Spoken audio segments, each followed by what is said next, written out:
So, I recently did a series of projects where I rolled a dice to choose which of those projects I would do next. I still don't know if I'm ever going to actually edit all 6 of those videos to share, because editing.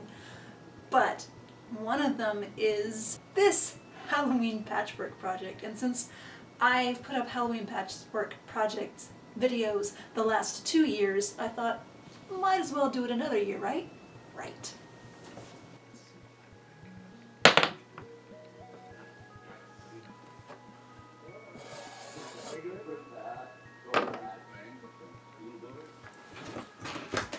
Okay, so the last roll was number 4, the patch vest. I think that's what I called it. So what that means, it is patch as in patchwork, like the project I just finished. Vest is, it's going to be a vest, probably UB. It shouldn't be too challenging because it's a vest, I say, with hopeful confusion. But by patchwork, this time it's going to be this bag of scraps, which is my Halloween scrap bag, because this is going to be this year's patchwork Halloween project, which is not something I set out specifically to make a patchwork Halloween project every year, but this will be the 3rd year in a row I've made a patchwork Halloween project. However, I also acknowledge that I am so far behind in editing these videos that this video might not be up until after Halloween, but it will definitely be done by Halloween, because right now it is more than a month until Halloween, and this will take longer to piece together than the previous project, probably, because there are 2 panels on each side of the vest, and I'm going to patch, make the equivalent of that. The back of the vest, I'm showing you the back of the pattern, the back of the vest is just going to be lining fabric. I'm not going to make that out of patchwork, because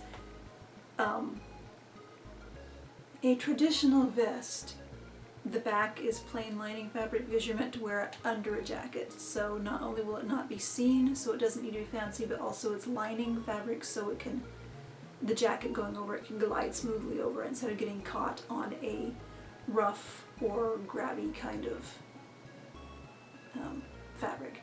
So I don't know if I've explained before, a lot of people who are new to sewing think that the purpose of lining is to make the inside pretty, but the purpose of lining really is to make the inside less likely to grab what's under it. In the old days, before there was, polyester for lining, or even rayon. Rayon is the oldest synthetic, if you didn't know. Lining would be made out of very, very fine cottons or linens or silks, and the whole point is just so it can glide over the layers under it. Or if you're wearing like a skirt that's closer fitting, you want that line so it can glide over your legs, especially if you're wearing like tights. So yeah, I know I have been using calico to make the lining for the waist cincher things, and I'm slumping again, aren't I? But that's because it's okay if those don't slide around. You want those to stay in place. But things like jackets and vests or skirts, I will generally be putting lining in. Yes, and I know I say that. I did not put a lining in the varsity jacket. It's because that style of jacket doesn't need a lining. Okay, linings are complicated, but whether you use them or not, I will be using the linings for this vest, and I will be using proper lining fabric. And I'm also stalling because I have not decided if I want this to be random sizes and shapes of patchwork like I did on the previous project, or if I want to actually be good and cut these all out into the same size, like maybe 2-inch squares, because that would be easy to cut because I have 2-inch wide rulers, or if I want to go the other direction and do proper so-called crazy quilting, which crazy quilting you need to cut out a foundation first, and then you sew a completely random shape onto a foundation, and then you sew another shape onto that, and then you sew another shape onto those, and you just keep sewing shapes onto the foundation, overlapping previous shapes. Which I haven't done that before. When I tried to do crazy quilting in the 90s, I didn't know about the foundation part, and I was just trying to sew random pieces together, and that got frustrating, so I never tried it again. And actually in the last few years learned that you're supposed to sew them onto a foundation piece. So if I did that, I would be cutting the vest shapes out and then sewing the patchwork onto that. But I'm more likely to do my more traditional, for me, kind of sewing where I just sew all the patchwork together and then cut the vest shape out of that.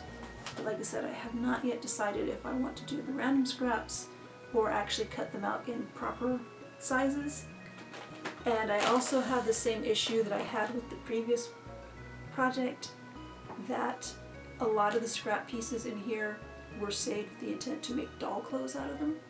So they'd be tiny little pieces, and yes, I could build up enough to make the vest out of that, and it would be truly impressive, but I don't feel like doing that for this project. So I'm gonna, I guess, just start digging through this bag and see what I have before I make the decision about what I'll do with it. So I just started pulling scraps out of the bag and saying, yeah, those are big enough. And is this one big enough? I don't know. I'll measure it. Nope.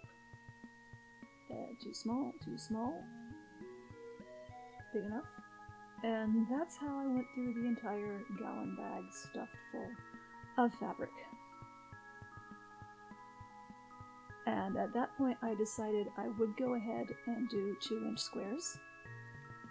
So I used my see-through ruler, which is 2 inches wide, and roughly lined it up with the grain of the fabric, cut it with my rotary cutter, which, yes, needs a fresh blade, turned it, lined the markings up from the see-through ruler with the edge of the fabric I just cut to make a roughly 90-degree cut.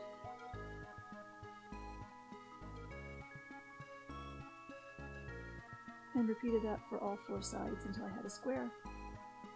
And then did that to all the rest of this fabric. Once that was done, it's time to start laying them out roughly on the pattern pieces, which you can see I am storing all of the patches in this very cute little 1990s ghost tray that I found at a thrift store. So yeah, I'm laying the pieces out on the fabric, on the pattern pieces. I'm trying to put the prints that I have more of around the edges, so when they get mostly taken up by seam allowances, I won't be, like, losing any precious and rare prints. Also, I put prints on the edges that had selvage, so that would also get taken up by the seam allowance. So I had some thought about what I was doing with this, but not a whole lot. I tried to overlap them enough to simulate how much the regular seam allowances between the patches would take up as well. I underestimated it, I later figured out. But at this point I decided that I had enough laid out that I could count them and do some math and figure out exactly how many patches I would need. I was wrong. I would need to find more fabric. Again, the fabric that I did find and cut into more squares was from other projects, so it is all genuine patchwork left over from other projects, which just felt like it was important to this project to not be fresh cut fabric. And then I started by adjusting my stitch length to very short so that when I eventually would cut these panels out into the pattern pieces, the stitching would not unravel. And I placed my magnetic seam guide so that I would get fairly consistent seam depth and just started sewing squares to more squares.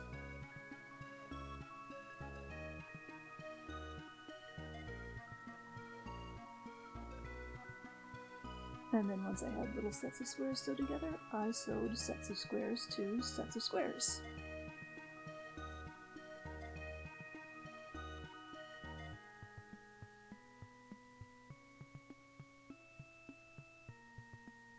once I had everything I laid out for the vest front sewn into strips, I pressed them. I did not pay attention to which direction the seam allowances were being pressed. I know people who do precision patchwork are very much into paying attention to where the seam allowance is, but this is not precision patchwork. Again, when I was sewing the strips together like this to make the panels, I was not being persnickety about the seams lining up, because this is not precision, this is very loud, and no one should be getting close enough to me to see if things don't line up. So then I pressed the panel flat,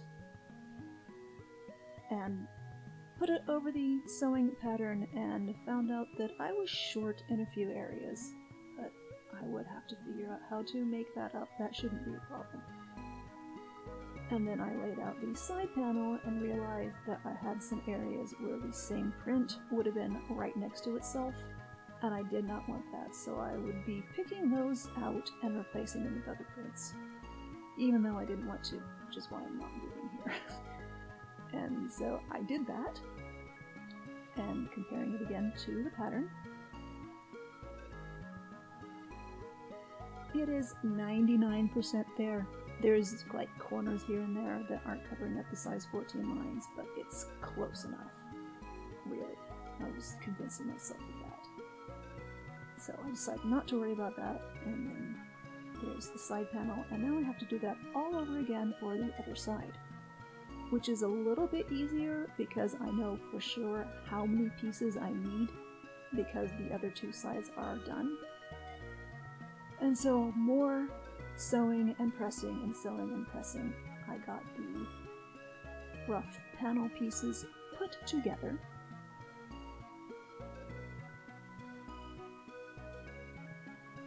And now I can start cutting it out like it's regular fabric.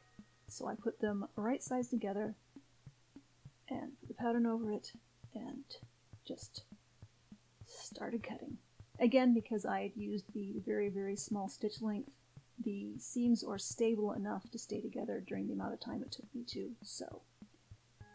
And because I also did my normal thing where I don't cut the pattern in the actual size needed, I leave all the sizes together and just kind of cut under the lines roughly where my size is, I decided to use the front pieces cut out of the patchwork to be my pattern for cutting out the lining fabric, because any deviations from standard that would have happened on these would be transferred to the lining fabric by using the pieces themselves to cut out the lining instead of using the pattern pieces. I did use a pattern piece, of course, for the back and back lining.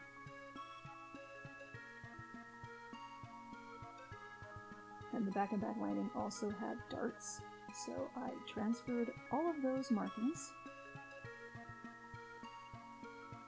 And then I played connect the dot with those markings so I would have clear lines to sew over when sewing the darts. And because there are buttons involved, I am absolutely interfacing this, cutting out the fusible iron-on interfacing here.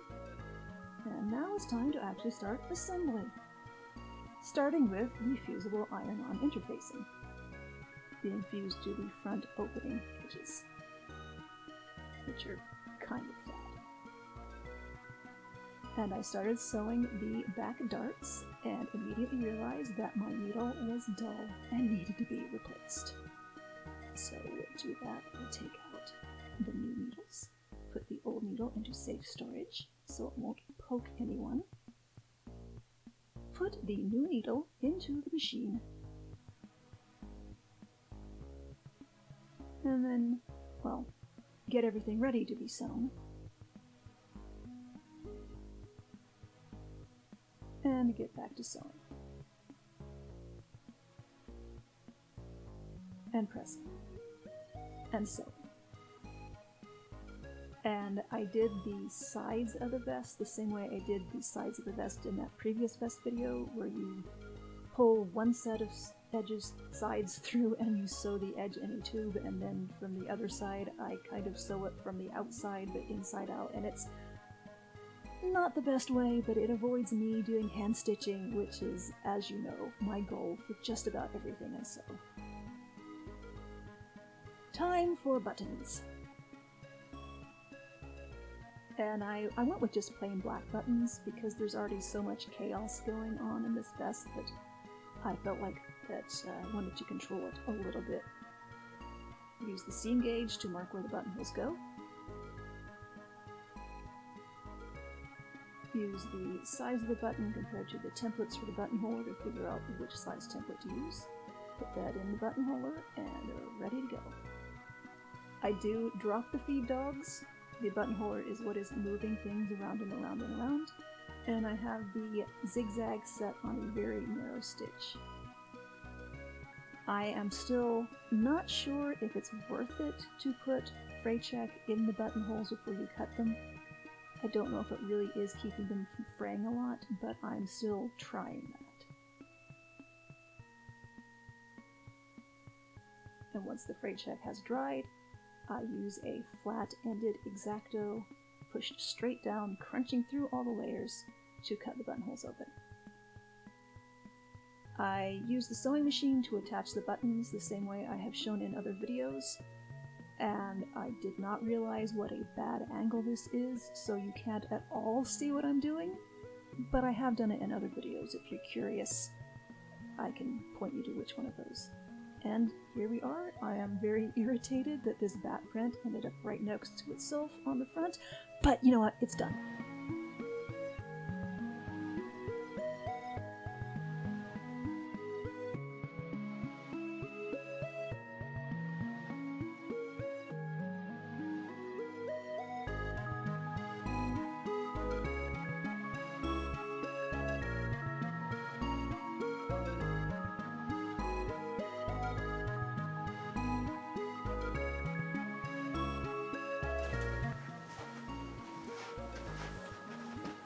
It's done. And oh boy, do I actually love this vest. It is bright and obnoxious and still very, very Halloween. in that sort of, in that sort of classic Halloween color palette. Plus the blue. I really like the fact that it has so much blue in it. So yeah, I am 99% happy with things. Still very annoyed about these two where the same print ended up right next to each other after being buttoned. I have options. I can pick one of these out and sew it back in with a different fabric, or I can color over it to obscure it, or I can just learn to live with it because I probably will reserve this for the Halloween season each year, which means I won't be wearing it a lot. So I am very happy that I did this project, and I hope you liked seeing it too. Happy Halloween!